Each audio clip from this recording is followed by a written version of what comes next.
You're saying this really is about fentanyl? It really is about fentanyl. It really is. It's worth noting that in the last fiscal year, U.S. border authorities have taken a total of 43... Bro, this is crazy. So guys, just in case you're not understanding. All right, hello. We're back. We just watched Justin Trudeau's speech. It was what it was. If you liked it, okay. Didn't really, I don't know. But I am curious to see what happened during Mark Carney's speech. He was elected last night as the new Liberal Party leader. We're going to watch this, see if we can Turning now gain to some Canada, insight. where the man set to become the country's next prime minister is striking a defiant tone in the face of threats from the US president. Former central banker Mark Carney was elected on Sunday as the Liberal Party's leader and successor to Justin Trudeau. Among the biggest issues Mark he'll Leahy face, Carney. growing tensions between Canada and its southern neighbour.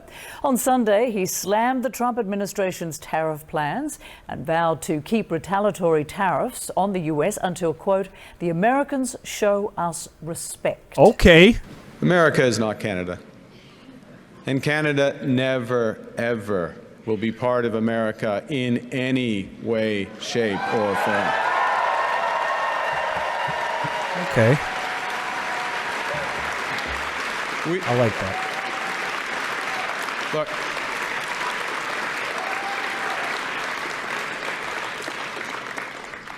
We didn't ask for this fight. We didn't ask for this fight. But Canadians are always ready when someone else drops the gloves. So the Americans, Get 'em. they should make no Where's mistake, Taidomi? in trade as in hockey, Canada will win. His comments coming as Bring the US Taidomi out, president brother. ramps up his trade war and calls for Canada to become the 51st state. In an interview that aired Sunday, Mr. Trump said tariffs on some goods from Canada planned for April 2nd, quote, could go up. CNN's Paula Newton is following developments from Ottawa. Mark Carney's win was overwhelming. In first place, the next Prime Minister of Canada, Mark Carney. But all eyes are now on the contest to come. As Canada's Prime Minister designate, Carney will be sworn in within days and will likely call for a national election within weeks. Oh, damn, Carney that's is quick. calling for national unity to better face the challenge of the Trump administration and its threat to the Canadian economy. I like Right that. now, all Canadians are being asked to serve in their own ways. We're all being called to stand up for each other and for the Canadian way of life. So let me ask you, who's ready?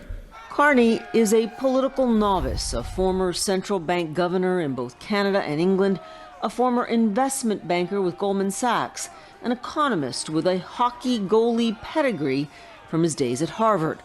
But in the election, he will face conservative Oh, the people leader are Pierre not going to Poilievre, like that. a career politician backed by a trending social media presence and the praise of MAGA allies after cutting attacks like this. Working for Trudeau, Carney made Canada weaker and poorer. Working for himself, Carney made the United States richer and stronger. President Donald Trump's tariff and annexation threats have reframed the Canadian election in just a matter of weeks, with a rising nationalism and rising popularity for the Liberal Party. Prime Minister Justin Trudeau was forced to announce his resignation in January as he grew ever more unpopular, but his Liberal Party has since been reborn with new purpose. This is a nation-defining moment.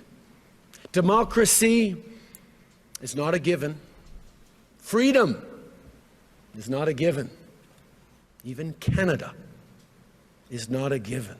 Those are some of Trudeau's final words as Prime Minister. His successor promises It just sounds to take depressing. on that fight. I don't know. Donald Trump thinks he can weaken us with his plan to divide and conquer. Pierre Poilievre's plan will leave us divided and ready to be conquered. Because a person who worships at the altar of Donald Trump will kneel before him not stand up to him. But for weeks already, the conservatives have been portraying Carney as weak in the face of the American threat. Trump wants our jobs. We're going to take other countries' jobs. And Mark Carney is just the man to help him. Canadians will now take the measure. This is why I don't like the Conservative Party. They're doing these like brain dead sucking hit campaigns. And people are like so excited for no reason. Just because like, yeah, we need change, you know, hit them, like get them, like, and I don't think we fully understand the gravity and the specifics of the situation. It's just Carney's vast economic experience, both in Canada and abroad, and will weigh which leader and party is best able to stand up to the American threat. Paula Newton, CNN, Ottawa. While Canada's eventual new prime minister is vowing to win a trade war with the U.S., Trump administration officials argue that the tariffs are actually fighting a drug war. They say fentanyl is the reason for the tariffs. We launched a drug war, not a trade war, and it was part of a negotiation to get Canada and Mexico to stop shipping fentanyl across our borders. If fentanyl ends, I think damn, they're really doubling but down if with that fentanyl does not fentanyl shit, end, or he's uncertain about it, they will stay this way until he is comfortable. You're saying this really is about fentanyl? It really is about fentanyl. It really is. It's worth noting that in the last fiscal year, U.S. border authorities have taken a total of 43... Bro, this is crazy. So guys, just in case you're not understanding, Trump put tariffs on Canada at 25%, taxing what I understand to be goods that come from us that are going to the United States. And then when we asked the administration, why did you do this? They said, there are too many drugs coming into our country. Fentanyl, specifically. Too much fentanyl is coming into our country. United States is a fentanyl problem. They're like, and then we Canadians were like, bro, 0.2%. I don't know if this is the full number. It's somewhere around 1% of fentanyl is coming in through the Canadian border. And and Trump was like, not good enough. I want to see 0.00%. If Fox News doesn't say 0, we're going to have a problem. Figure it out. Until then, 20%, 25, 50%, 75% is crazy, bro. Tariffs, we're just going to keep doing them. We don't know what's going on. Too much fentanyl. I'm on it right now. The fentanyl at the Canadian border. That's less than 1% of all fentanyl seized at U.S. borders. Joining me now to talk about all this. This is what, ladies and gentlemen, this is what happens when you fucking lie at the top of your lungs and don't even bother to do your homework. It's just sheer and utter stupidity. Yes, Alex. It's stupidity for stupidity's sake. Like, it's just like sicko mode, but for dumb kids. Like, Thompson, CNN I don't know political what to analyst and national political reporter at Axios. It's just economic manipulation. Stock manipulation. Trump thought he could manage. Hilariously enough, not working out in his favor.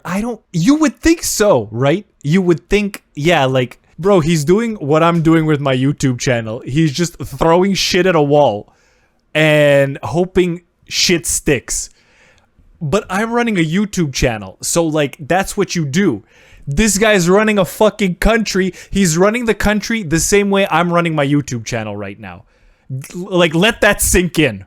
Ashley Allison, CNN political commentator and former director of the Biden-Harris campaign, and Doug High, Republican strategist. Thank you all. Welcome to the group chat. I'm going to start with Alex. I love the weekends because when you come in, you hear everybody's talking points from Sunday, one after another. What does it mean that they're moving this conversation in this direction? Well, some of this is about, legal justification for it, because Ooh, say that again, legal justification? Yes, because in order for Trump to have the power to unilaterally do these sort of wide tariffs, you have to have sort of a national security or a security rationale for it. That is why they keep talking. I mean, I think they do have a real policy agenda here, but some of it also is the legal justification. Okay, Doug, what I'm hearing is this is not cosmetic. I'm coming to you first. Ashley, I'm not forgetting you, but I'm coming to you first because obviously your experience at the RNC, you're a guy who knows about message and how to talk about something publicly. So when you see flooding the zone with drug war, not trade war, what do you hear? It tells you there's been pushback,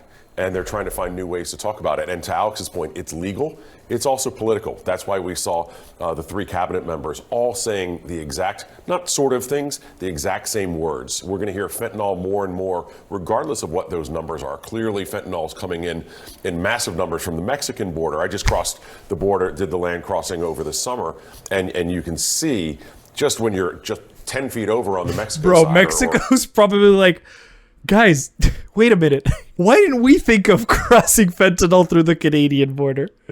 I bet like we just gave Mexico like I bet we just gave like the cartels in Mexico like an idea for a new trade route. Like, watch, that number is going to increase now. You know how like when you don't see something, you don't actually like think about it, and now that people are saying it, they're like, wait, the number is that low? When if I'm a Mexican drug lord, and I see this, I'm like, I see potential. Oh my God, bro, we're cooked. Those numbers are clearly fentanyl's coming in massive numbers from the Mexican border. I just crossed the border, did the land crossing over the summer, and you can see just when you're just 10 feet over on the Mexico side or 100 yards on the Mexico side, you can see these kinds of products being sold. That's just not true in Canada. But the political argument's going to remain because they have to make the political argument to make the legal argument. And to be clear, there are fentanyl labs in Canada. That is not necessary. We're not saying they don't exist. We're saying we're not talking about the organized industry that you might see coming out of Mexico. Actually, I remember the Biden-Harris folks during the term really struggling to talk about the border in a way that connected with people, saying we're doing something. So how are you thinking about this now? You know what I mean? What is the, not counter, but what is the argument that could be taken advantage of in this moment? Well, I think if you consider the Canadian border and the Mexican border, those are, I just feel like, two different stories to be told. The reason why Republicans right now are using fentanyl as a distraction almost to what is happening with the tariffs on is because you seem insensitive if you say fentanyl is not an issue when we know that people die from drug overdoses in this country. So we're smart enough as Americans to bifurcate the issue of tariffs and the need to have policies in place and protect people from overdosing from fentanyl. So I would encourage the Democrats not to take the bait here.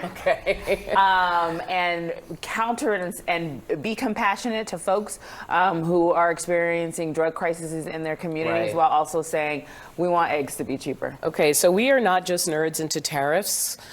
I mean, we are, but we're not just nerds into tariffs. I want to play for you something that the president said over the weekend about whether or not the U.S. should expect a recession. But are you expecting a recession this year? I hate to predict things like that. There is a... By the way, this guy accumulated most of his wealth during the 2008 financial crisis.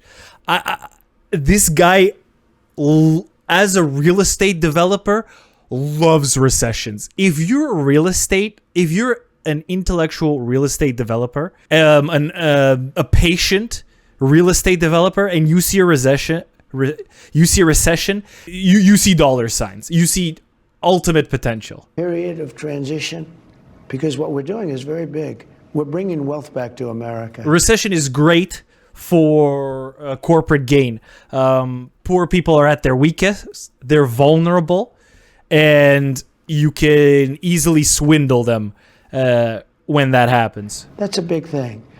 And there are always periods. They get desperate. It takes a little time. It takes a little time.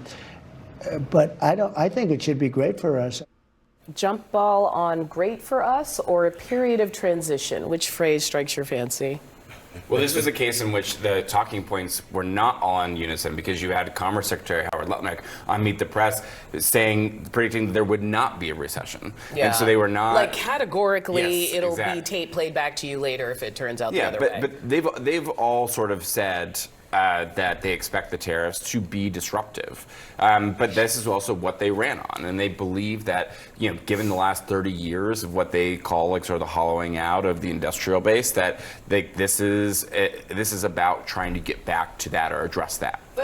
Yeah. I think they ran on tariffs, but I don't think they ran on a bit of a disturbance. I think that, and so I know they didn't, because if they would have, Kamala Harris would have counted them on it, right? The same way, and so when people like myself and other folks were saying, watch out, cats, like, this might not land the way you expect it to land, we were told that we didn't know anything about economic policy. Should have listened. Hopefully Canada doesn't make the same mistakes. But I think that's a tall order.